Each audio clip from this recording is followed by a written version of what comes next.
Welcome back to the Quantum Couch. I'm your host, Dr. Ina Conboy. I'm super excited to welcome back Dr. Michelle Marin to the show. You may remember her from the episode called Navigating Two Worlds, Medical and Spiritual. If you haven't listened to that one yet, please consider giving it a listen. It is a very good one. We're meeting again today because of the episode I released in January 2026 on intuition with Dr. Katrina Garvey. I received a lot of feedback regarding that episode, where many people reached out to me saying that it was really interesting. But many of them also felt that there's more to intuition than just rapid, unconscious processing that integrates experience, emotion, and context into a felt sense of knowing. So Michelle and I talked about this as well. And I asked her whether she would be willing to have a dialogue with me where we explore intuition in more depth on this podcast.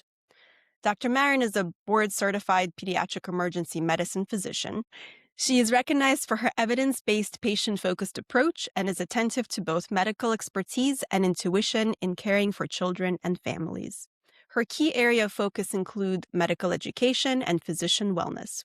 Dr. Marin is also my best friend from medical school and my beloved soul sister. Dr. Michelle Marin, welcome back, my beautiful friend.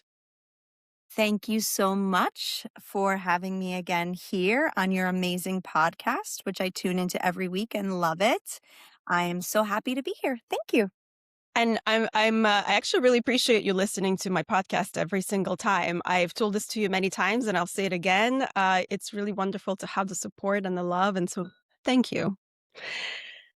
All right, so where should we begin breaking down intuition? I mean, what did you think of the podcast on intuition that we had before? What were your thoughts?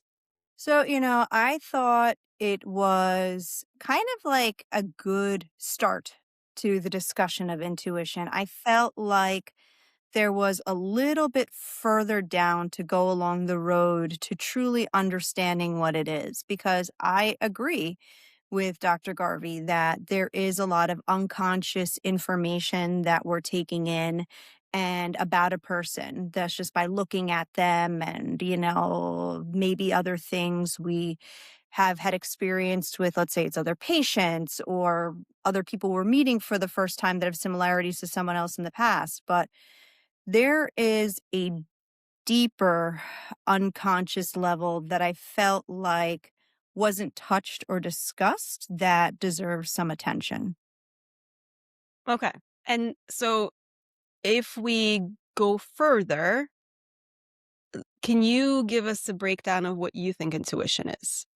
Or you said that this is a really good beginning. So what else is there more to intuition? What is intuition in your understanding? For me, intuition is this knowing that comes through and of different information about people, situations, different things that are not only maybe from the environment around you, but from a whole unknowing that we just really have very little understanding about. Hmm. But many people try to seek that understanding with different facets, whether it be through energy work and just kind of understanding how different energies maybe come into play and give off information, whether it is mediumship, where you may have past loved ones or someone provide you with information that then will lead you to nudge to do something, whether it's just a general, just it is like we can go into the clairs, like you just like a drop in and knowing that that information comes to you. I do believe there is some space for that within intuition, along with the unconscious bias that had already been discussed. Hmm. When you say clairs, what did you mean by that? For Sure. people who may So, not know. yeah. So there, and you can help me with this because I'm not sure if I'm going Maybe. to remember all of them. But within kind of picking up on psychic energy, there are different clairs or different ways using the different senses in order to kind of pick up psychic energy. So the one everyone's most familiar with is clairvoyant, which is clear seeing. So it's like you can see in a picture almost. Some people can see certain situations or stuff of what's going on and use that as knowledge of some sort. Then there's clairsentient is where you kind of you have this feeling of something to that's coming. And there's other various kinds of ones that I don't remember at the top of my head, but event they like Claire Gustus, I think, is one where like you could kind of like taste certain things that have happened. And there's one that the Claire that's involving smell, and also Claire Tangent, where you can, which I've seen a lot of people use, where you touch an object and then that gives you a lot of information. So those are different Claires that I'm referring to. The one that you're talking about touching an object, do you remember I think you and I, but separately, went to, Brian Weiss's workshop in New York. And Brian Weiss is a psychiatrist who does a lot of, past life regressions, after and wrote some very famous books, um, like Many Lives, Many Masters, and many other ones. But, I remember I went to this workshop and I was sitting next to people I had no idea about. I went to it myself, and I he gave us a prompt, basically like, "Hey, let's just meditate for a bit, as but exchange objects with the person next to you." And she gave me a bracelet, and I was sitting there and I was meditating and I was holding it, and then like whatever came into my mind, I basically told her afterwards. And so basically, what I told her is like, I see this woman walking on the beach, and she has this beautiful hair, and she's dressed in all white, which is making me wonder if she's deceased. But she had this like gorgeous, gorgeous hair, and I don't remember exactly what else I told her.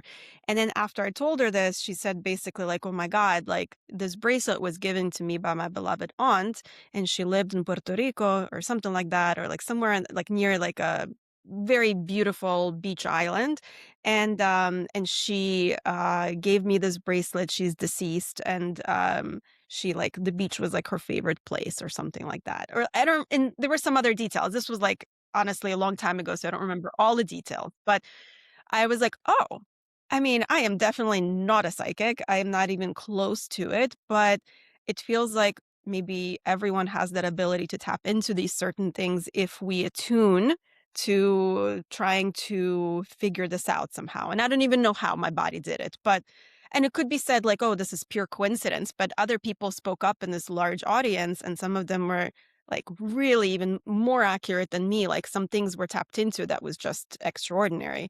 And I don't really know how to explain that. Yeah, I mean, I agree. And like, I also, it was like, I remember it was in 2011. It was like, that was years ago at this point. What is that? Ooh, wow. That's about 15 years ago that Yeah, we my went. grandfather died, so I couldn't go, so I gave you Exactly. the ticket. Exactly. Mhm. So I had the same situation. And it was like, she handed me, I believe it was her keychain. And, I was able to pick up on information, like, I saw, like, a beautiful road, and I heard a motorcycle, and then all of a sudden, I saw, a hospital bed elevated 30 degrees, and just so I just, like, kind of said what I saw, and, like, she just started crying profusely, and I was just like, "Oh, okay." I tapped into something, and similar to you, it was the same thing. Like, I was just like, I never really thought of myself as having this ability at this point, and just hearing myself being able to and all these other people, it kind of makes you just, wonder, like, about that. Like, there to me, like, to bring it even a little further back, it's just like there is this intangible connection between all of us. And I feel like that is what that kind of represents. And I think that is kind of the foundation of intuition is just no matter what, no matter, we're our own bodies. I'm down in Florida, you're in Pennsylvania, like we're connected. We're all connected. And like sometimes I get these like moments in my mind. I'm like, let me just check in with Ina or something. And then you'll tell me like, oh, this is going on, da, da, da. And I'm like, oh shit, she's got a lot going on, like, so I think, and it's happened with other people with, that I'm close with, or, people that are just in like outer circles of mine that I think of them and something's happened. So I just feel like there's this underlying, just like blanket connection. Like no matter what, we can never get away from each other, meaning that, like we're always, even if we feel like we're separate, we try to be in silos. but we're always connected. And I Mhm. think that's where that ability kind of stems from. And how the question is, how do you tap into it? Yeah. I mean, even if we don't even go into more like a psychic connection or use different words, like I guess so I finished presenting on intuition to for grand rounds to psychiatry residents this past Friday, and I did a lot of research for it. And so what I ended up doing is I ended up breaking intuition into two kinds: local intuition and non-local intuition, where local intuition is intuition related to the things you're picking up from the environment, so anything that is close to you. But even there, when you're talking about local intuition, rapid processing is not even always true for that. Because, for example, like I do a lot of psychotherapy. And so when I sit in the room, I don't know if I tell you about this as much, but I get almost like these images that sometimes come into my mind. I may have told you about this. I get these images that go into my mind when the patient is talking at times, and they're almost like a representation of what they're saying. It almost like plays out in like this analogy image form. And for whatever reason, like whenever I I think about it, somehow it is related very importantly, and it creates like this. Almost like a psychic connection between me and the patient. And so sometimes I tap into things and I know things immediately what they're about to say, or like I intuit where they're going. And so there's science saying that it's not like just me reading the room, but it's also us aligning in like waveform, like our bodies align, our brain waves align. Okay, so if our brain waves align, that's perfectly fine. But that how does that turn into sharing of information? How does that relate to like a psychic connection? And I don't know. Like they have the scientific proof saying like, okay, you and I are sitting here together. You and I are bonding. We're very close. Our brain waves are aligning. Our heart rates may be aligning. Our skin like conductance may be aligning. But how does that also then turn into you feeling or intuiting or like sharing images or sharing dreams even sometimes? Like a lot Right. of like therapists share dreams together, or they like there is a level of connection that is really truly there, that's measurable in physical capacity, but we still don't really know how that translates into, okay, like just because our brains are, we're all aligned, how does Hmm. that translate into you knowing things about me that I never told you?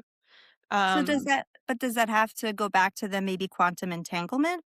Well, I guess that's the question. Yes. Does that go back to quantum entanglement where particles are like once they're entangled or they're connected, they're never disconnected. And so whatever happens to one at a distance will happen to another. And I guess, yeah, that is the question. Is there something there? But there is something there. Like scientifically, like people are like, oh, psychics are woo, and like all of this intuition that's past rapid awareness and processing information is like not real, but it is real. Like it's It very is. real. We're measuring it. We're just not sure how it's happening yet. Right. Um, and that's where it's really cool. I I don't know. agree. I agree. And I'm sure, like, if we were to look it up, there are active studies going on, just kind of looking at, this. I mean, did you come across any like studies that are happening right now that maybe the data isn't published? About right now, but there is data being published about like there was a study about actually how possibly we can be tapping into it as like reading the future, essentially. And so there were many studies where um a person is sitting in front of a random computer generator where it generates particular pictures, and then they're measuring the person's reaction to these pictures. And so like if it's like a very upsetting image or upsetting thing, like the body reacts. And what they found is that because it's a random generator, the computer doesn't even know what it's about to give out. So no one knows until the last moment what it's going to put out. But they found that the body starts reacting 1 to 10 seconds, depending. And there were multiple studies in different labs, and so there was like a meta-analysis done on this. And so what they found is that there was a 1 to 10 second reaction in like skin conductance or heart rate variability before the random generator actually put out a picture. And so that's really like crazy. It's like, well, how the hell are we doing this? Like, there is almost like a future like prediction of what's about to happen, and there is no way that we're reading the room. Like, we can't read the room with this. Um, and we're still reacting somehow. Our bodies are reacting. So that's Well, one of them. yeah. Well, it's so interesting you say that. And I'm just, thinking about, this is probably, I'm a little bit outside of my area. I am definitely going to be outside my area of expertise. And I'm sure my physics teacher from Villanova will be like, Michelle's talking about what? But Or be very proud of you. or we'll see. I don't know. Anyways, but it's just it's thinking about time in general. When you say that about how our bodies already are reacting to something that may not even be pulled up on the screen, it just makes you think about the concept of time and just maybe if that there it I've heard people say that time moves in different kind of moves differently for different people. Hmm. So, I mean, you could say, yeah, if the people are in Australia, they're in the future, we're, in their past, that kind of thing. But even I've heard like relatively speaking between people and stuff, which is like I said, this is beyond my area of expertise. But I wonder if, within quantum physics, this is Hmm. something that is like being looked at as maybe that something there, which, as I said, is beyond my No, level of you're expertise. absolutely onto something, and I talked about this Yeah. very briefly in my grand rounds too. It's Hmm. called the block universe Okay. hypothesis, basically related to the theory of relativity, where you have a block of time, and you can slice it, and what we perceive as like now is just a particular frame of this bigger block that already exists. So, sort of like a film reel. For those of you who are much younger, you may not know exactly what a film reel is, but it's basically like a literal tape that is that is wound on a reel and you watch it. And so it all exists in your life, and what you consider now is just like where you are in watching this particular reel, like in the play session. And so you can pause it, you can go back, you can go front, but like it already exists. And that makes sense within theory of relativity because we're right now, kind of you and I, relatively experiencing similar time. But if someone is outside in space, their now, like current now, is very different in their time frame than where you're experiencing as now. And so there are two nows that are coexisting at different times already. And that's true. Like that is like they have tested the theory of relativity already. Even like they sent a plane above the atmosphere, and they measured how time is according like in the more of the atmosphere area close to and then versus close to the ground. And even there was like difference in time, like very, very small difference, but Right. enough for them to say like, oh, there's something to this that must be very real. So yeah, what we consider time now is what Einstein basically thought is just a fourth dimension of space and time, and it's kind of it's not the same everywhere. So yes, it totally makes sense that we could possibly tap into the future because there is no future; it already happened, and we're just kind of tapping into whatever is out there somehow. But how? I'm not sure. We don't know that yet. We We don't. just don't know. There's no real good scientific basis to truly, or we, we're, yeah, there isn't none that's published data, right? That, you did a lot of this research that's out there to kind of show that. But, it's so interesting going back to Brian Weiss. There was a book that he wrote that with his regression sessions that there were patients that were tapping into the future, Mhm, their mhm. future lives. Yes. And it just kind of goes along with that then after like kind of the work that he did, there was shifts there as well, you know? So it kind of ties it all back into what you're saying that it's what we perceive as the future is something that's already occurred, which is wild to think about. But also, I mean, it makes you also wonder, like people, like when we think about, and this, I'm going to go into sci-fi here a bit, like when people Mhm. talk about travel in time, like they go about like, oh, if we're going to travel in time, we must not change anything. Otherwise, we're going to change the past and we're going to somehow Back to the interfere. Future, come on, one of the greatest movies of all time covers Harry this. Potter, which one is it? Not the, yeah, the Prisoner of Azkaban, like same thing. Yeah? They were very careful about when going into, well, they were traveled into the past, yes, to not change anything for the future. There we go. Yes. So, Yes. um, I think that it also would be then if the future and the past and the present are all coexisting, then they can all impact each other at the same time. So yes, you can change things in the past and it'll impact the present, which will impact the future, which will impact the past. Like all of it, which is like, yeah, I know. Like, what am I saying? I don't even know.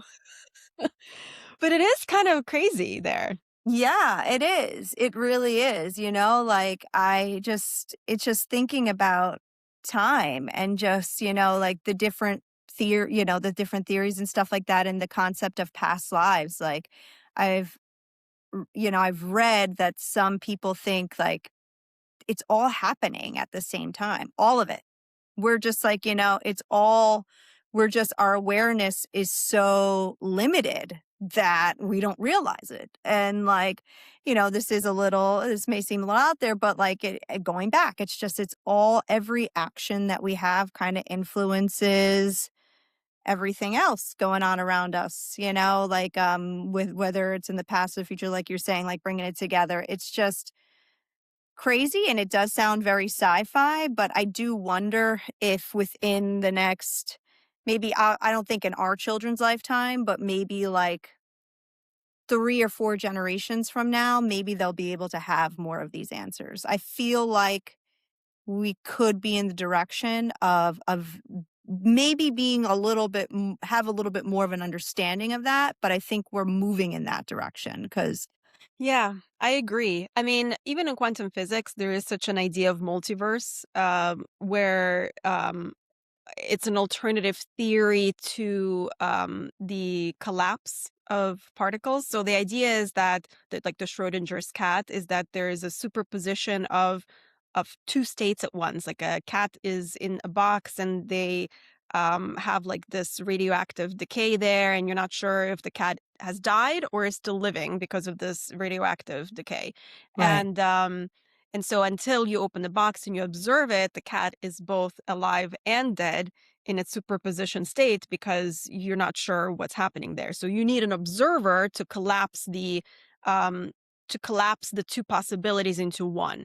Anyway, so but the multiverse hypothesis is that um you don't necessarily collapse anything. It's just every time there's any kind of choice or any kind of difference, it just goes off into a different universe. Like, and so now you have these two parallel universes, which are infinite because there's so many choices everyone makes at all times. Right. And then it just becomes what I don't understand. And then I lose focus there because Yeah. even imagining it is mind blowing. Right. You think of what was that movie? Um, the one that recently came out, won a bunch of Oscars. What was it? The where the woman had hot dog fingers in one universe, Oh, oh gosh, that was an amazing one. but it's just Everything like Everywhere All at Once or something like yes, that. yes, like that's that Yeah, concept. Like and Everything Everywhere All at Once. It was a hmm fantastic film in 2022 it came out, yeah. yes, yes. So that it basically describes what you're talking about right there. Just to kind of tie it all together, like that really does. And I mean, obviously, I live with a very big Marvel fan, so let's just give a head nod to the Marvel multiverse too. Okay. Like that's another multiverse that's out there with the many different types of Spider-Mans and stuff. So, it's something that's been explored in sci-fi, and it's wild to think that the possibility that that is a reality we live in. But is it? I mean, if you look at science fiction that has been written like over 100 years ago, like Jules Verne fiction, for Okay. example, all this fiction is like not even that exciting anymore because it's become so true, like traveling to the moon and going in the submarine and like all the stuff that he wrote about that was like unheard of now turned into the reality. So I don't know. I mean, I have a feeling that maybe in 100 years, they'll be reading Asimov and Ray Bradbury and be like, "Pfft, amateurs, like we're living this now." Yeah, I definitely see that too. I could see that happening with the way things are moving and stuff. So for sure, that's a possibility. For sure. So we covered intuition that's somewhat local. Like we talked about, okay, you and I are sitting here and we're vibing and like I can intuit things, or maybe like I'm intuiting things from a bracelet because I don't know, of whatever energy it left. And so maybe I'm reading it somehow. Who knows? Like so um let's talk about non-local intuition. That's the intuition that is when you experience when someone is really far away or when something is far away. Like where like I would say precognition about like precognitive dreams, like dreams that tell the future, or people like when you think of me and then you call me or you message me and then you're like, hey, what's going on? And I'm like, oh, I'm not doing well, or whatever it is, like sensing something is happening to someone else. So we've talked about how it could be potentially um, quantum entanglement. Um, do you have other theories about how this all could be? I the only concrete and scientifically proven one I have is quantum entanglement, and the only other real explanations I have for it are based more in what many would perceive as woo woo.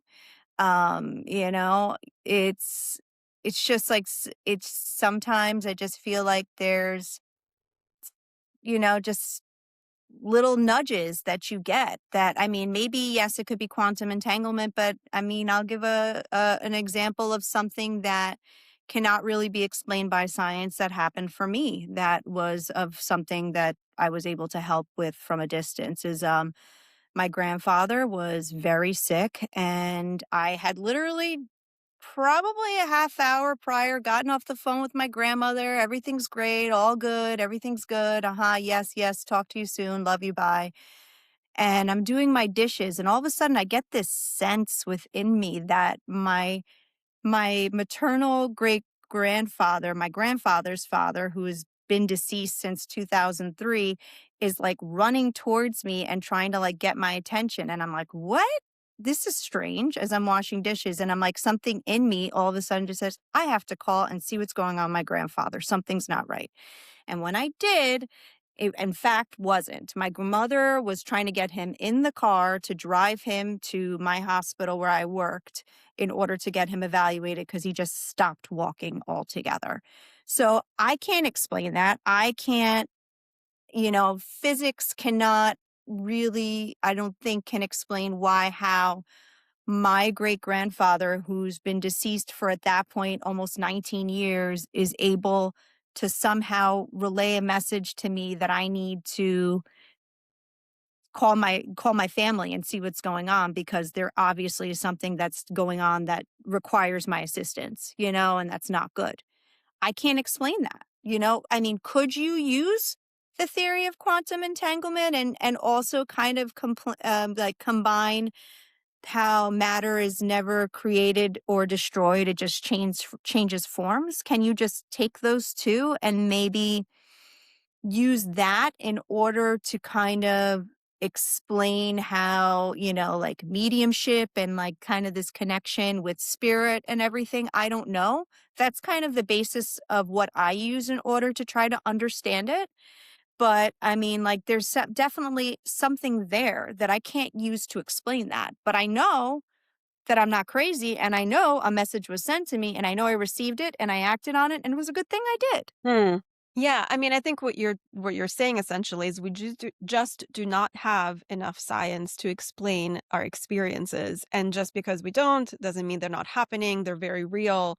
Um, what made me think about as you're talking about this is kind of how we define consciousness and who we are, which will. I mean, I really like. It's going to take a while to talk about this, honestly, but and I don't think we'll be able to in this episode. But consciousness is what we perceive as experiencing the world. So who we are. Like, and then it goes into whether our consciousness is just a biological product of our brain, or is our consciousness something that exists beyond our bodies? And I'm in the camp of that our consciousness is something bigger than our just our biological bodies, and our consciousness exists outside of it, which has been talked about a lot when it comes to out of body experiences or people who are have near death experiences where they die and then they watch like they're clinically dead for a period of time and they watch things happening like in the side of like in the corner of a room hanging over there or watching things that are happening outside of the room even. And so that makes you wonder if consciousness is truly outside of one's body as well as inside the body.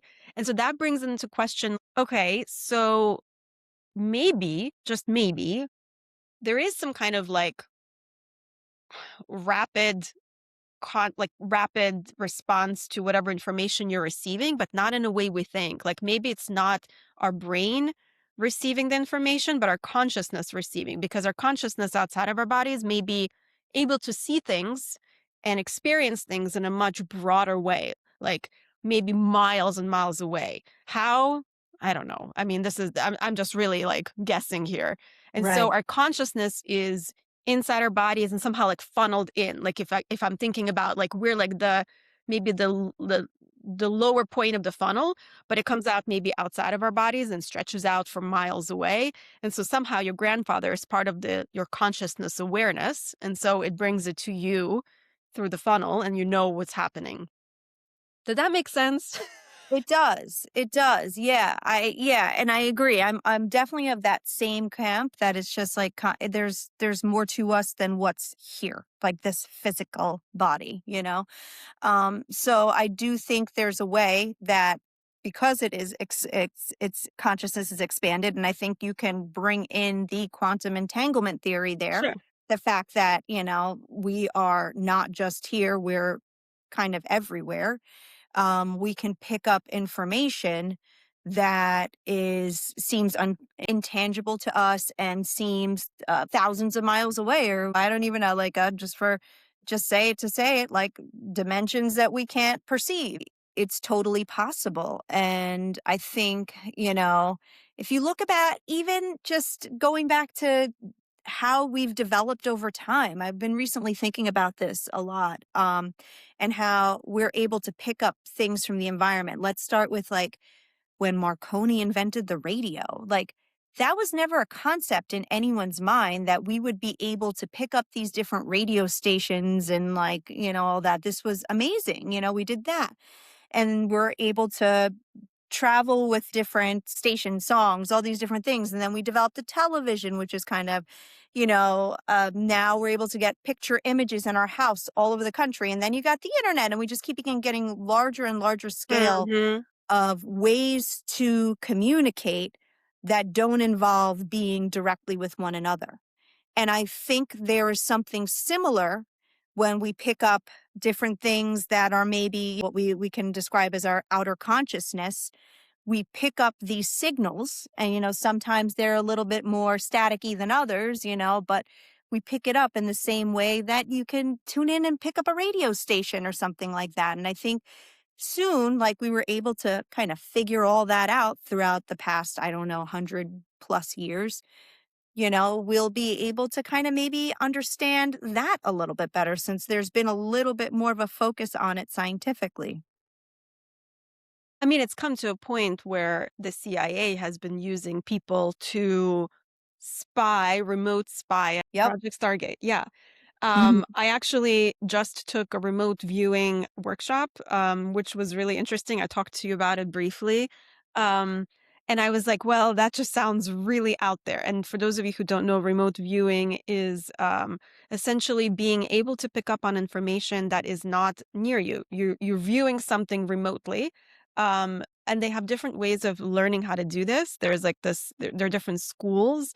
The one that I was doing is basically you don't close your eyes, you don't like deprive yourself of any senses, but you very quickly like you're being told, okay, there's a target that you need to view. It's a picture. And then the person who is doing the workshop kind of goes through different like questions very quickly to allow for you to kind of very quickly tap into whatever it is. And ultimately, like the questions were, what color is it? What smell? Like, what do you feel? What temperature is it? What does it feel like if you touch it? What do you hear? I mean, like a lot of these types of questions. And it was very surprising. Just a lot of it was also like I wasn't very good at it. Like I ultimately like I thought I'm viewing one thing and it was like totally different. But if you they tell us to just put your critical mind aside, your left brain, where it's trying to interpret what it is, just listen to the adjectives. Just see like what adjectives come up. Try not to use the nouns because the nouns will probably misdirect you. And once you do the adjectives, I was actually very surprised of how many of these adjectives were correct in a lot of ways that were like very surprisingly correct and very precise in some ways. Um, but you need to be doing this consistently and like over a period of time. Some people are very talented and can do it very quickly without any practice. But the idea is that anyone can do it. You just need to practice it. And so that kind of goes into this idea that we all have certain capacities and our brain just doesn't like it suppresses it. We have a lot of filtering and suppression that goes in our brain. Even when our environment, like immediate environment, we filter and suppress about 90% of signals that are coming in because otherwise we'll just be super overwhelmed with everything and we wouldn't be able to focus and function from day to day. So, it's interesting that perhaps if our brains weren't filtering, or if we learned to maybe suppress some of the filtering, we would be able to tap into being able to view things remotely or hear things remotely or tap into someone else, how they're doing, which again sounds super sci fi. But obviously, if the CIA was using it and other countries were using it and they were using it successfully, um, isn't there something to this? I agree. Like it's just something we just don't understand yet. And, it's part of our culture that if we don't understand something, we push it aside or say it's BS or woo woo or whatever it may be, it's just, if we don't have a firm understanding. So, but we're slowly getting there more and more. And I think, obviously our government has a firm understanding of it because they're using it. And I believe there was a report that was released that had this classified Yes, information I and read it. I read yeah, parts of it, not the whole thing, but parts of it, and I was like, "What?" They even had, like, the whole, like, procedure of how to do this. Like, yes, it was all written out, and some yeah, of it was actually, like, written in hand. I don't think this project is going on with AI. I think they have way better, like, more precise ways of getting shit done, but, I mean, by the way, I just noticed you and I are totally synchronizing in the color that we're wearing today. yeah, yeah. And you know what's really funny? What? Is that I actually do not wear the sweater often. And That's I was really looking through fun. all of my clothes and I Uh-huh. was like, what should I wear? And I have different color sweaters. I'm like, I'm really drawn to this one today. That's really funny. Yeah, I wasn't sure either. I was like, what am I was like also I was like, oh, maybe I'll wear like a button-down shirt, this and that. I'm like, no, I'll wear this one. So both Michelle and I are wearing like a burgundy type color shirt, which is really Mhm. funny. Yeah. Yep. Speaking of synchronicities, yes, exactly. Exactly. Yeah. Well, it's very funny because I mean, I'm gonna bring it here. I'm gonna go there. It's like I can't help We've it, already but gone so much. So I I mean, know. everywhere. What's one more thing? Let's keep going. So just the idea of filtering and everything and being here, it's true. Like the more you're kind of grounded and just in the day to day, there's a lot that you miss. Okay. I mean, I know for me, like being a mom, and I'm sure you being a mom, all these Hmm. different things are going on. I might even miss in front of me my child like writing on his face or something like that. You know what I mean? Because I'm so focused on, okay, we got to get to swimming lesson. We got to do this. We got to do that. You know what I mean? Um, so that's just like kind of how life is. And it's just interesting to kind of take the juxtaposition and those who maybe don't have all of the senses like we do or have different capabilities. So I'm going to bridge our way to the telepathy tapes. and talk about how these, children who are labeled as essentially severely autistic, like level 3 autism, um, they have this ability to telepathically communicate with one another and with loved ones, whether it be through dreams or just through, um, like just able to pass messages along, like passively there. And then they lack the abilities that we do. They may not be able to speak. They may need the communication devices in order to Mhm. communicate, or need assistance in order to even do that, not even feel their bodies, so it's like it's almost, and for them it's very easy to just telepathically communicate, and there's so much that they're able to take in from the environment, because I feel like they're not, their focus is more out of body compared to us being in body. Mhm. So they're a good group to look at as to what's possible telepathically. And I can't wait until that documentary comes out, because it's going to reach so many people, to really kind of understand like this kind of link that they are to a world beyond us. Mhm. And telepathy tapes, for those of you who do not know, it's a podcast, and it's a two-season podcast so far. It's fantastic. I think it's on top of the Apple podcast lists, top 5, and it's basically what Michelle said. It's about it started off with talking about a group of non-speaking autistic kids who were able to telepathically communicate with each other, but also read their caretakers' minds and be able to tap into um, other people's minds and other people's thoughts. And they have like the hill where a lot of these kids meet. Basically, like a hangout place for, even though they're very far apart, but their minds and their consciousness meets there and hangs out and chats and shares information. And again, it sounds really out there, but there's actually research being done on this, and there's just tremendous to think about these possibilities. Um, so for those of you who haven't listened to telepathy tapes, whether you believe or not believe, I just think it's incredibly interesting to listen to the data and make your own decisions about what you're hearing and what information is being passed down. But yes, I think that they also went into, not think, they did go after exploring the kids with autism. They also went into telepathy among animals and then plants. Yep. And so they really went into like the consciousness, understanding consciousness as a whole. Hmm. And the kids with autism who are non speaking and have telepathy abilities is just like the tip of the iceberg of like as if that's the tip of the iceberg. I mean, that Right. sounds like pretty deep already, but there's just so much more, and how much more connection we all have that we don't even realize. Absolutely. Yes. Um, so I really do think that, I definitely 100%, I recommend make your own informed decision of how you feel about it, but give it a try. Listen to it. Kai Dickerson has made a fantastic podcast, but it really dives deep into this, and it shows the evidence that they have so far. Yeah, I think they have a website, and so as they're talking, they also give references to where you can go and see things for yourself, videos, research that's been done, like all of the notes basically, because it's a podcast documentary. It's done in a documentary style. Yeah, very very interesting. Speaking of plants and animals, have you ever had any experiences of having like telepathic type of communication with plants or animals? Yeah, so that's a really good question. So yeah, animals, and it was very unexpected.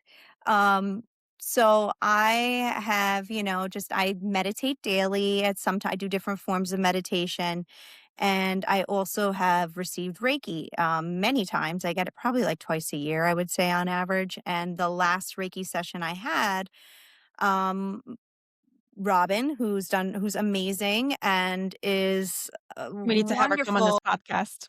Huh? I need to have her come on this podcast. Yes, Yes. Robin needs to be on your podcast. She's an absolutely amazing master Reiki provider. She had led me through this meditation during the session. And in the session, out of nowhere, my uncle's adorable little dog pops in. He's a Shiba Inu. And as you know, Shiba Inus are very wise and adorable. Obviously. Yes. They're amazing. And he pops into my meditation and I'm like, "Oh, okay, you're going to be with me." And he just like stays by my side the whole meditation. And I've had other meditations where he's just there and I kind of referencing kind of what I learned from the telepathy tapes. I was like, let me explore this. And I've thought of, okay, well, what would you, is there anything you want to tell me? And like, he showed me like a kind of a open space and my children running around with him. I'm like, okay, you want to go to a park and run with the kids. Got it. Okay. I'm on it. And then like, what would you have me know? And like, he showed me images of my brothers and stuff like that. So I made sure to reach out to them. So it's just, that's the experience I've had. Could it be my ego? And it could be something like where it's a kind of something that's suggestive, Like a but it's just, projection of your yeah, mind. exactly. But it's weird that he just came into my Reiki session. Like that just like I wasn't I had no I wasn't thinking about him or anything like that. And just I see him at my feet. I'm like, oh, you're here. Okay. And I feel like since that Reiki session, and I could be biased, but I just feel like he's a lot closer with me. And he's just like very like much more attentive with me every time I go over there and see him and stuff like that. So, I mean, I don't have any great evidence like I did when I had the situation with my great grandfather helping my grandfather, but it's something similar where I do feel like there's something that could be developing there. Or, I mean, it could definitely still be something that's my subconscious, but I think there might be something to it. I don't have the really great evidence to support it yet. How about Hmm. you? Have you had any sort of situations like this that you could speak of? I kind of wish I had some of the types of communication that you had with this Shiba. I have two dogs. My cat died last summer, and I don't think I've had connections with them like this, even though I wish I did. The most prominent one that comes to my mind, and I think I may have talked about this at some point on one of the podcast episodes, is I was in Mexico and I was traveling solo, and it was kind of a very transformative trip for me. This was in 2015. Yeah, spring of 2015. And I was visiting one of the Mayan sites, and I had this experience. Like I literally, like, my whole body just became attuned, and it was very tingly. It was like my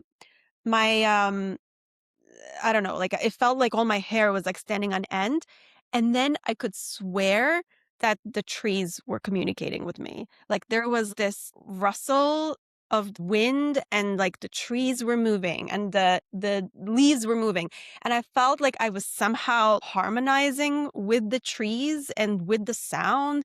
It was it was honestly bizarre and so serene and surreal. I really didn't know what to make of it. It's like you're experiencing something, you're like you're in it, you don't know what to make of it. But that's the only thing I could say is like some kind of communication. What I got out of it, I have no clue. Like it wasn't like a message that was sent to me, but Mm. it was just like real time um synchrony, I guess, like of me and the trees and like this buzz and like I like the whole tingling of myself and just feeling it. And the tingling, it's like the feeling of like where someone is telling you something and you just like, oh my God, that feels really true. And like you have like this body reaction where it just resonates somehow, like a resonance. That's the Mhm, word I'm looking for. A mhm. resonance between myself and what was going on with the trees. I still don't know how to explain it. It would hope only happened that time, never happened before, never happened again, but that was time. I also wonder, like, where you were, was there something about the energy of that site that kind of brought Totally some could have sort of been. harmony that like some sort of like allowed some more like kind of frequency vibing between you and the surrounding nature around you, you know? Totally. So this was a Mayan ancient site, but from what I heard, the person who was giving us a tour, he was a shaman in training as well, and he was telling us that the Mayan people still come and do certain ceremonies in this particular place. So it is very possible that there was some sort of already like an energetic aspect to the place that heightened it, but it was difficult to leave. I didn't want to leave. And it was almost like a trance. Mhm. Interesting. That's very interesting. I almost wonder like it feels like when I hear you say that, it almost feels like the trees were providing you with some sort of healing and restoration, like active restoration like you would almost get from a Reiki session. That's what it feels like to me. Am I misinterpreting it? I mean, would you say there's something to that maybe?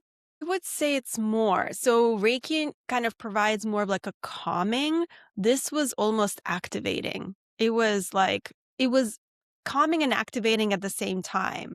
And this is where I don't really know how to explain it. It was like it was an physiological, physical experience that like how if you imagine like how would trees communicate to us? I don't know. Like what would they like it's not a typical communication. Right. Like, we have no idea. They're Yeah. a different type of Speech. living being in a way. So I don't know what that communication would even look like, but I'm imagining like somehow I knew it was communication, but it was somehow because I was resonating and synchronizing with them. So it was active, but yet harmonious.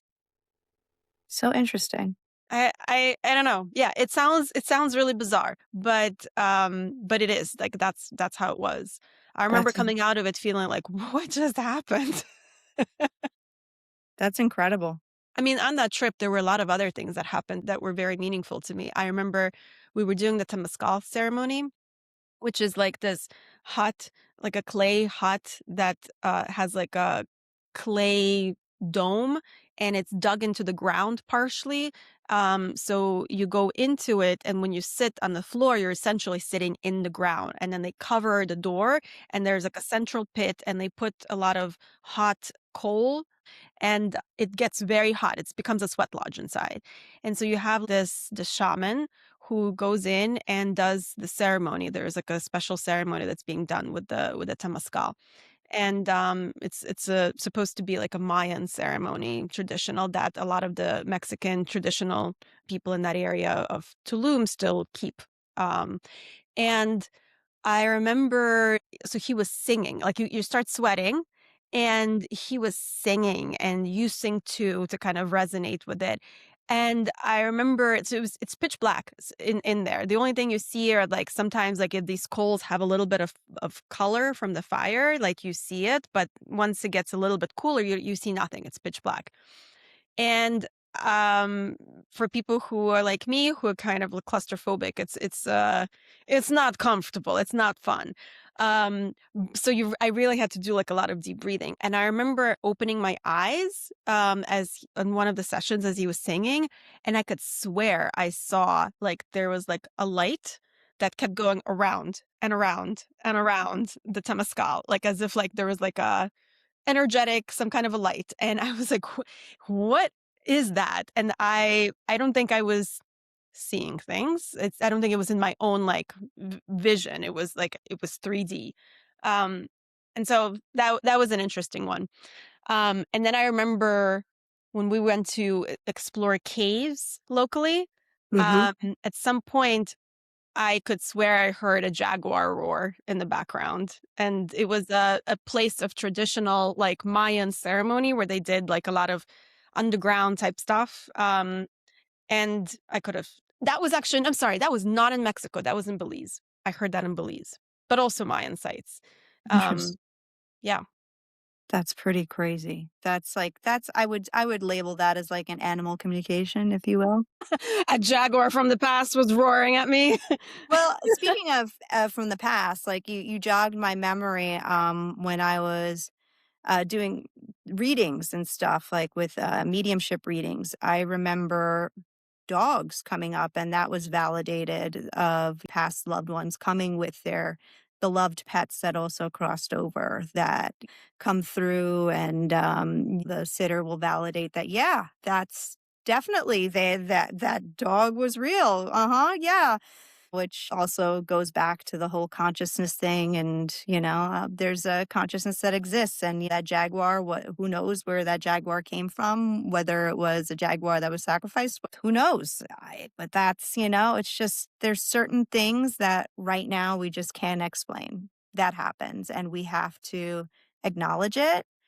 And hopefully one day, I think probably I give it 100 to 200 years, we might have a better understanding of it, similar to all the other progress we've made over the past 200 years. Hmm. Yeah, I was actually recently thinking about totally kind of related to the animals thing is that how a lot of traditional ancient cultures kill animals for food, but in a very honoring way. Like, yes, like we understand that we're taking your life for you to provide sustenance to our bodies, but there's like a lot of Native American um tribes used a lot of respect for the animals that they kill, and a lot of other cultures throughout the world as well.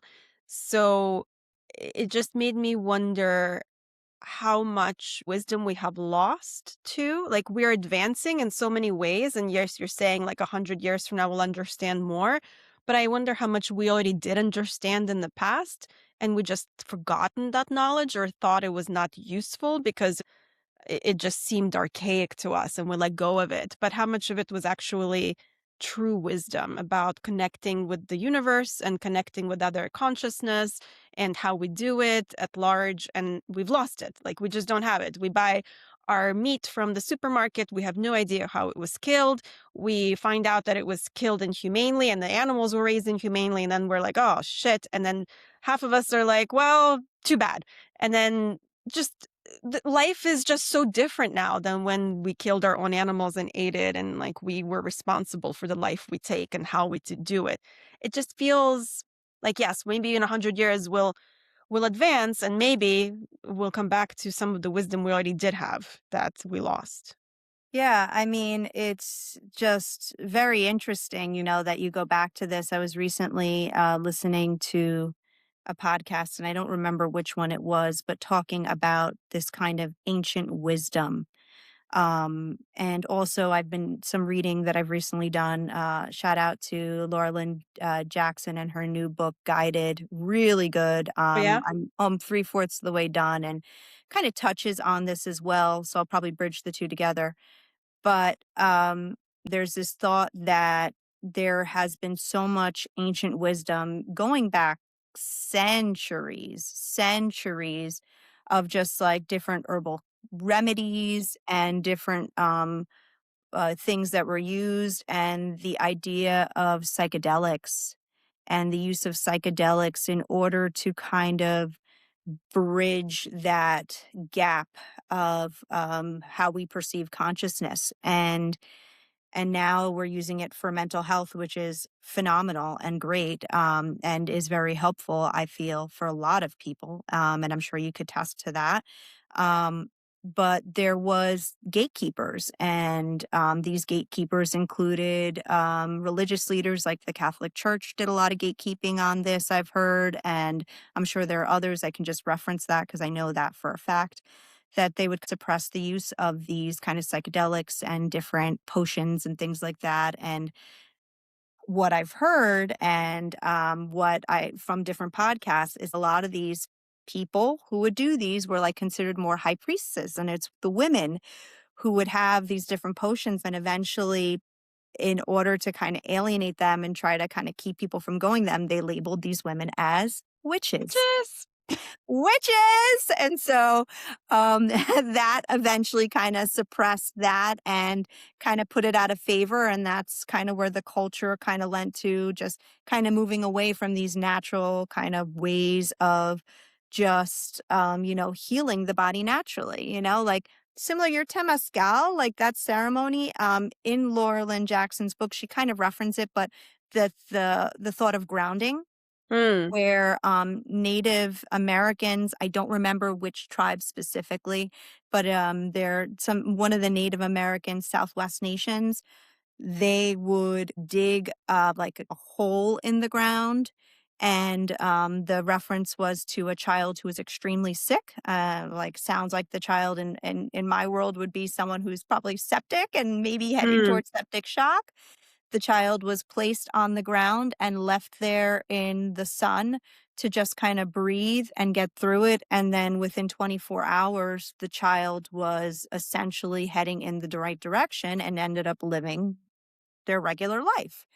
And I feel like there's something similar to the temazcal where you're kind of putting yourself on the ground and Mhm. then you're sweating it out. You're like kind of releasing. There's a release to it, but also the grounding of it too that, that is also useful and is now trying to be incorporated and many people are using. I know down in near me in Delray Beach, they have a temazcal as part of their rehab for substance abuse down here. I think it's No, the really? US. Yeah. Pretty sure it's the only one in the US, but it's specifically for the rehab center that they have that in order to kinda help process just different things that they may be going through, which I think is super cool and awesome.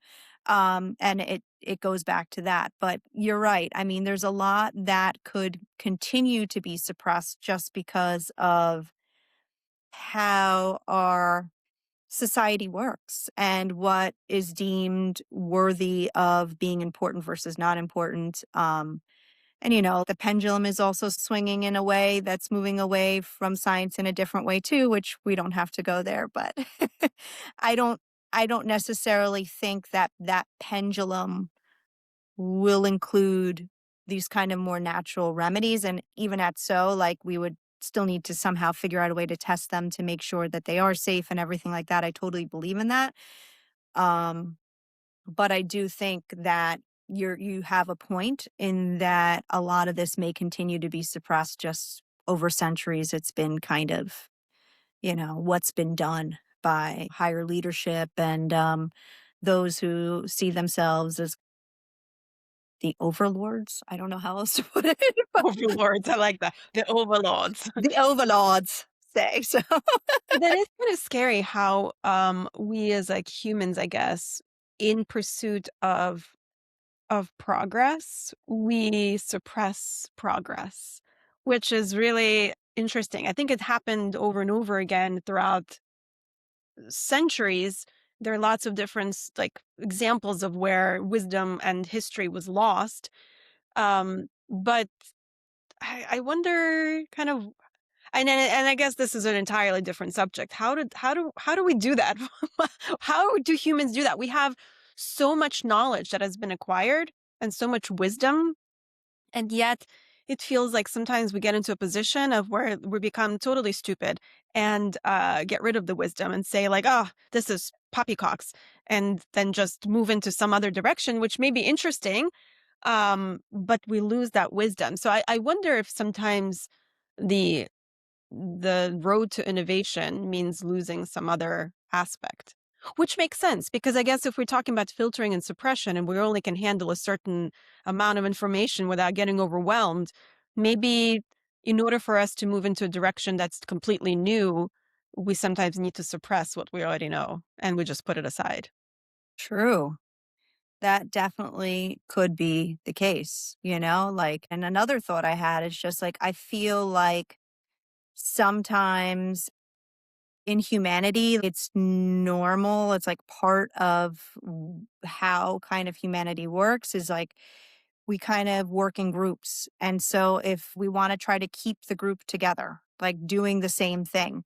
So I feel like in combination with what you're saying and like how we can only take in so much and that, our natural tendency is to be in packs and groups, like, we're gonna want to try to get the whole Mm, group to accept one yeah. unilateral thought, like one singular thought to keep the cohesion. So and I think that kind of both kind of entangle and play together into kind of why we continue to move in the direction we do and decide what's important versus what's not important.